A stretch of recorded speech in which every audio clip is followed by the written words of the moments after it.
Good afternoon, everyone. We're ready to proceed with the meeting. For those of you who don't know me, Jean Colt as presiding member. We have Jackie German and Brian Curtis, as well as councillors Ritchie and Mayor Thomas. Okay, in opening the meeting, I declare it open and acknowledge traditional owners and pay respects to elders past and present on the land of which the meeting is being held. Panel members may use technical devices during the course of this meeting, but only to assist them in considering the information before them. And the meeting will be recorded and live streamed in accordance with Regulation 42A. Item 2 on the agenda, apologies, I have none. Item 3, members on leave of absence, there are none. Item 4, noting of minutes of previous meetings, they are available on the website. On part B, on item 1, I'll ask all panel members to indicate that they've duly considered all of the documentation contained in the agenda by raising your hand, please. Thank you very much. Disclosures of interest, there haven't been none noted. However, local government members do, in accordance with their requirements under the Act, consider items, but on the day they are exercising independent judgment. Item 3 is the Form 1 development application that we are considering today. There are no presentations applied for. However, I believe Georgina Richmond there is available to answer any questions that the panel members may have. So therefore I'll open up questions from the panel of the city or even the presenter, Georgina, if anyone has. Councillors, no? Panel members? I've got a question. Yes. Just looking at the conditions, condition 9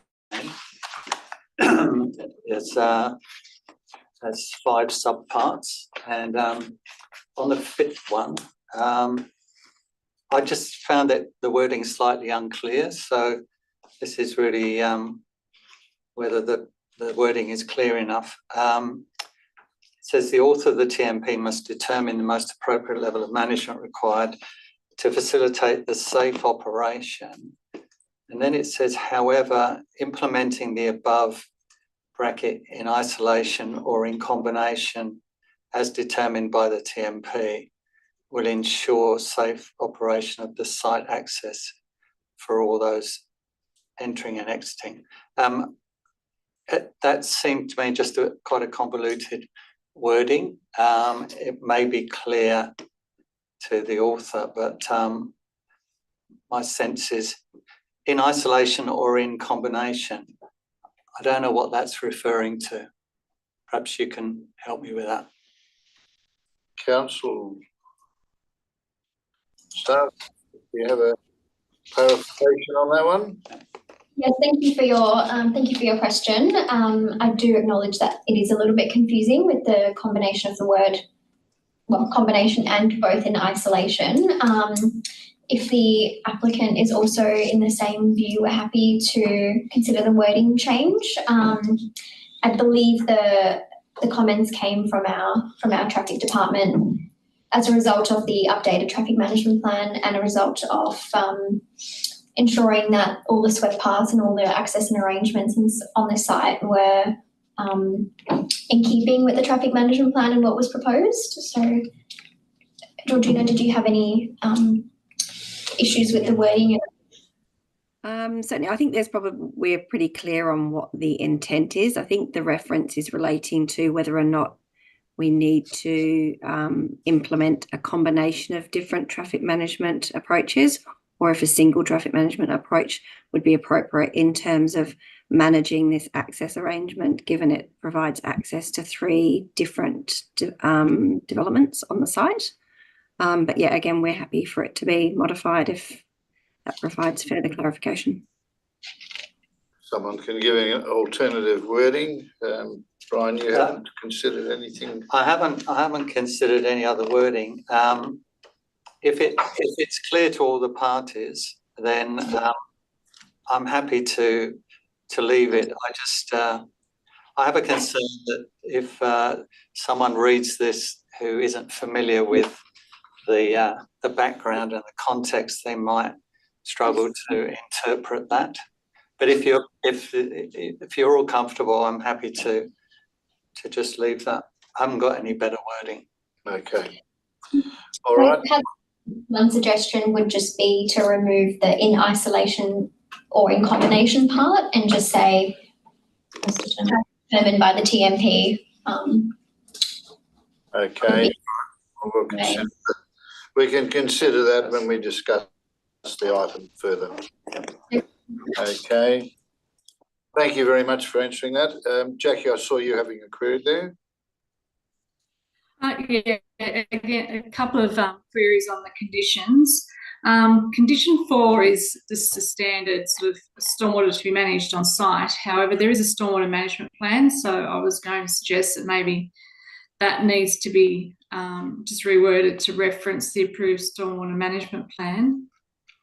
And condition 5 below talks about storage of motor vehicles and wrecked vehicles and things, although this is a cold store, so I can't see the connection between that condition, although I understand what you're sort of trying to do about restricting storage and that type of thing in car parking, so that the car parking and the landscaped areas are for that purpose. So could I have a couple of comments on those, please? Yeah, sure. So the city doesn't have any concerns with condition 4 being amended to reference the stormwater management plan that forms part of the attachments. In relation to condition 5, that stems from a scheme provision about car parking areas not being used for any other use other than their intended purpose. And I guess the city often sees associated with industrial developments or storage where temporarily car parking areas may be used for such purposes, and the intent of the condition is to ensure that the car parking area is always made available for primarily the use of car parking and not for any other purposes. Yeah. Okay, yeah, thanks. I sort of understood that, and then there was just the references to wrecked vehicles and that type of thing, which I didn't feel was very applicable to this proposal. I see. Okay. All right. Well, we may decide to change that if need be. Otherwise, any other further questions of the staff? Yes. Okay. Just staying on the conditions, condition 14, the sub point 2. Again, it's a wording thing for me. It says the provision and maintenance car parking space dedicated to people with disabilities, which are designed. I'm just wondering whether that should be amended to the provision and maintenance of car parking spaces dedicated to people with disabilities are to be designed, constructed. Yes, we have no concerns with the addition of the word of and the removal of which, as you just stated. Are to be designed, yeah. Okay. All right. Well, we'll look at those in conjunction with our discussion on the item. Any further queries of staff or presenter? Yes. Sorry. Just going back to the actual proposal. The thing that I found slightly difficult here is that the intention is to utilise an existing access, but I couldn't find any plans that show this proposal. So I'm looking at the junction onto the from the main road. It's serving 2 developments, this one and the adjoining one, as I understand it. And I haven't seen anything that shows how that looks in terms of its configuration. Plans in the application only show the portion that feeds into this site. So I just found that quite difficult to interpret as to whether or not that that looks like it could operate safely. I understand the traffic impact assessment assessed it, but it did it with diagrams rather than showing the actual plans. But with regard to that junction, the only other concern I had was that the application originally had a one-way system in the staff car parking arrangement that came back out onto the main road, and my understanding was that that was knocked back because it was providing an additional access. Yeah, as it's been reconfigured, it's now a two-way access. But I just have some concerns that cars driving in can clearly go straight in, but if a car's coming out of the staff parking, it has to be able to spot the trucks coming in, and then it has to dart across and out through the gate, which strikes me, if it's not busy, clearly that would be okay. But I just wondered if you have any comments about that arrangement and whether it's deemed to be an appropriate one. My sense was it could have been retained as a one-way system and just come out at the bottom and access that way. But can I just have a comment, maybe from the applicant? Yeah, certainly. So in relation to the existing crossover, so the actual full extent of the crossover is shown on the site. So it is the 16.325 that's shown on the site plan. The crossover is shared by, as you said, to a small part by the CUB building, which is this whole site, 16 hectares, is all operated by SCT Logistics.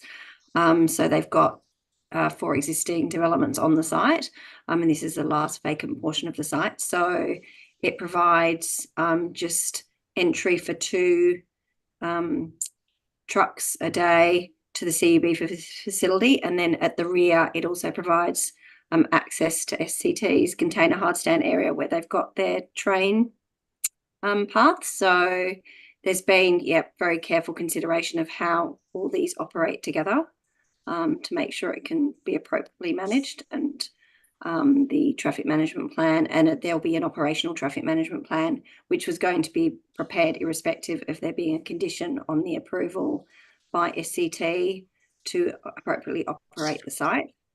So that's in relation to the crossover.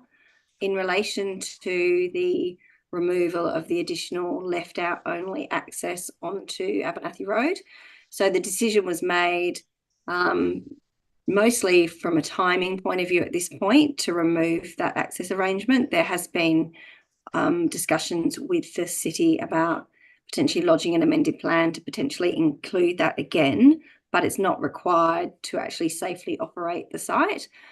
In terms of using the actual access arrangement as entry in and out into the car park, as opposed to putting one at the other northern end, there's actually quite a level difference on this site, so it wouldn't actually be possible to exit at the other end of the car park.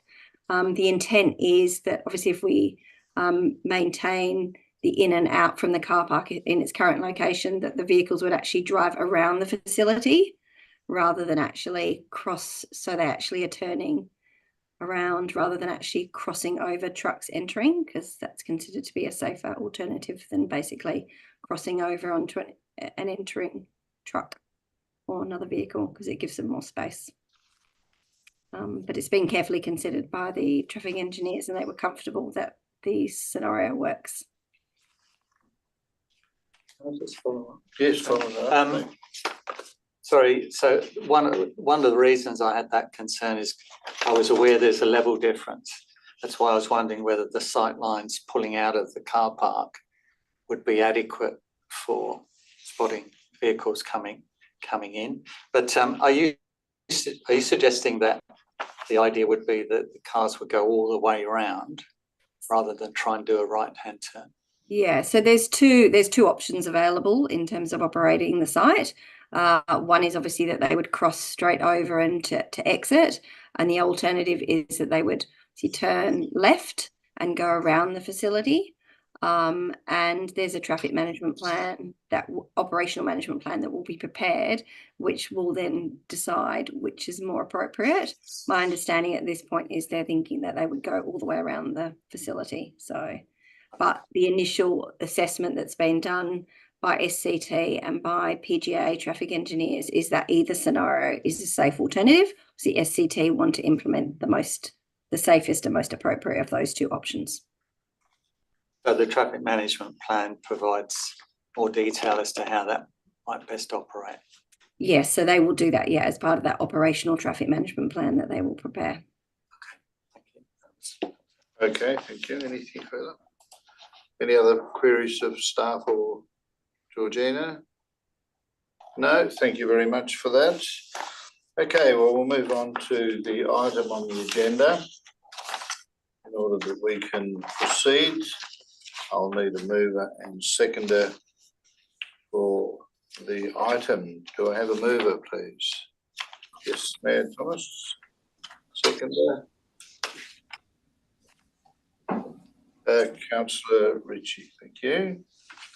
Okay, Mayor Thomas, would you like to speak to the item, please? Thank you. This application is an appropriate building in the right area. We are happy with the landscaping, we are happy with the parking. I understand what the city's trying to do in keeping the parking just for parking, not for fixing up cars and storing stuff, and I think that is the purpose of condition 5. I think it would be appropriate to add to condition 4 as per the stormwater management plan, and I think it would be appropriate to change the wording of 14.2 to say are to be designed, constructed, etc. So I appreciate those comments to make it a much clearer thing. The applicant has worked well with the city and all the conditions seem to cover everything that the city is trying to achieve.